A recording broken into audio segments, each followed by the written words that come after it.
குஜராத் மாநிலம் அகமதாபாத் விமான நிலையத்தில் இருந்து வியாழக்கிழமை மதியம் 1:39 ஏர் இந்தியாவின் போயிங் ட்ரீம் லைனர் 787 ரக விமானம் ஒன்று லண்டன் புறப்பட்டது. விமானத்தில் 2 விமானிகள், 10 விமான ஊழியர்கள் உள்ளிட்ட 242 பேருடன் புறப்பட்ட சில நிமிடங்களில் விமானிகளின் கட்டுப்பாட்டை இழந்தது. விமானம் டேக் ஆஃப் ஆன 174 கிலோமீட்டர் வேகத்தில் பறந்து கொண்டிருக்கும் போது 625 அடி உயரத்தை அடைந்த போது விமானம் செயலிழந்ததாக கூறப்படுகின்றது. முன்னதாக விபரீதத்தை அறிவிக்கும் விதமாக மேடே கால் எனப்படும் அவசர கால சிக்னலை விமானி அனுப்பியுள்ளார்.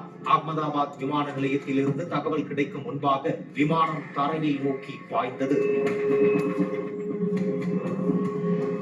அதிவேகமாக கீழே பாய்ந்த விமானம் பைராம்ஜி ஜிஜிபாய் மருத்துவக் கல்லூரியின் மருத்துவர்கள் தங்கும் விடுதி கட்டிட உணவகத்தை உடைத்துக் கொண்டு வளாகத்திற்குள் விழுந்து வெடித்து சிதறியது.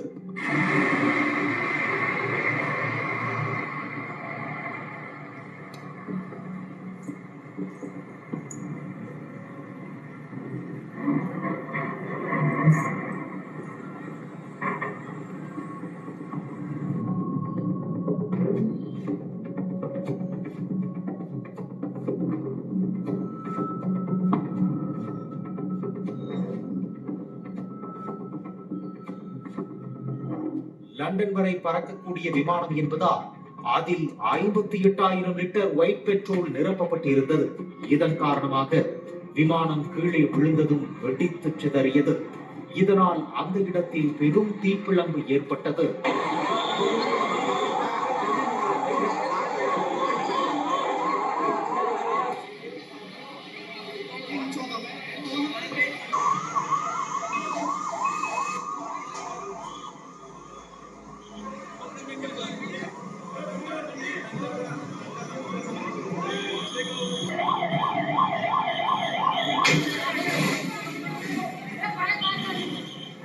தீ பற்றி எரிந்த விமானத்தில் பயணித்தவர்கள் தீயில் கருகினர்.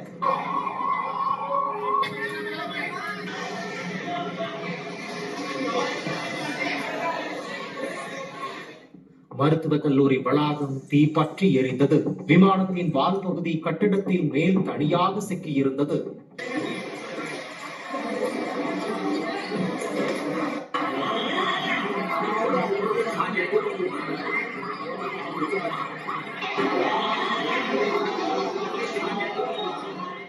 தகவல் அறிந்து சம்பவ இடத்துக்கு 10க்கும் மேற்பட்ட தீயணைப்பு வாகனங்கள் அனுப்பி வைக்கப்பட்டது.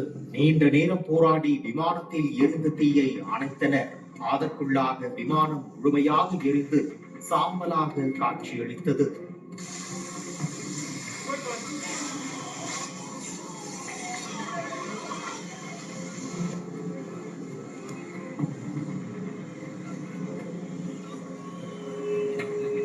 விமான விபத்தில் கட்டிடத்தில் இருந்த பலர் தீக்காயமடைந்து உயிருக்கு போராடினர். அவர்களை மீட்டு அரசு மருத்துவமனைக்கு ஆம்புலன்ஸ் மூலம் அனுப்பி வைக்கப்பட்டனர். இந்த விபத்து நடந்த சமயத்தில் 60க்கும் மேற்பட்ட மருத்துவர்கள் அமர்ந்து உணவருந்திக் கொண்டிருந்ததாக கூறப்படுகின்றது. விமானத்தில் பயணித்தவர்களில் 100க்கும் மேற்பட்டவர்கள் பலியான நிலையில் அந்த கட்டிடத்தில் இருந்த சில மருத்துவர்களும் தீக்காயமடைந்து பலியானதாக தகவல் வெளியாகி உள்ளது.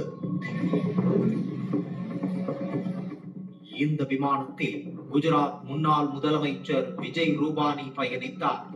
இந்த விமானத்தில் 2 விமானிகள், 10 விமான பணியாளர்களுடன் 169 இந்தியர்களும், பிரிட்டிஷ் நாட்டவர் 53 பேரும், கனடா நாட்டைச் சேர்ந்த ஒருவரும், 7 போர்ச்சுகீசியர்களும் பயணித்ததாக கூறப்பட்ட நிலையில் அவர்களின் நிலை என்னவானது என்பது தெரியவில்லை. மீட்பு பணிகள் தொடர்ந்து வரும் நிலையில் 200 பேரின் சடலங்கள் மீட்கப்பட்டுள்ளதாக அதிகாரப்பூர்வ தகவல்கள் வெளியாகியுள்ளது.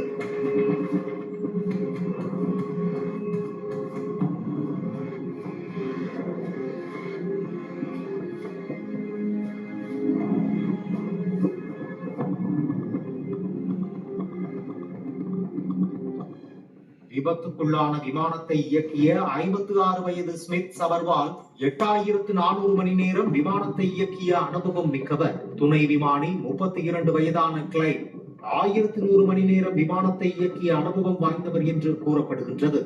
விபத்துக்குள்ளான விமானத்தை தொழில்நுட்ப கோளாறு காரணமாக 2024ஆம் ஆண்டு டிசம்பர் மாதம் ஏர் இந்தியா நிறுவனம் நிறுத்தி வைத்திருந்ததாகவும் கோளாறுகள் சரி செய்யப்பட்டு விட்டதாக கூறி மீண்டும் இயக்கப்பட்டு வந்த நிலையில் இந்த கோர விபத்தில் சிக்கியிருப்பதாக கூறப்படுகின்றது. விமானத்தின் கருத்து பெட்டி கைப்பற்றப்பட்டுள்ளது. விமானம் புறப்படுவதற்கு முன்பாக ஏதேனும் அசம்பாவிதங்களுக்கான அறிகுறிகள் இருந்ததா என்பது உள்ளிட்டவை குறித்து விசாரித்து வருகின்றனர்.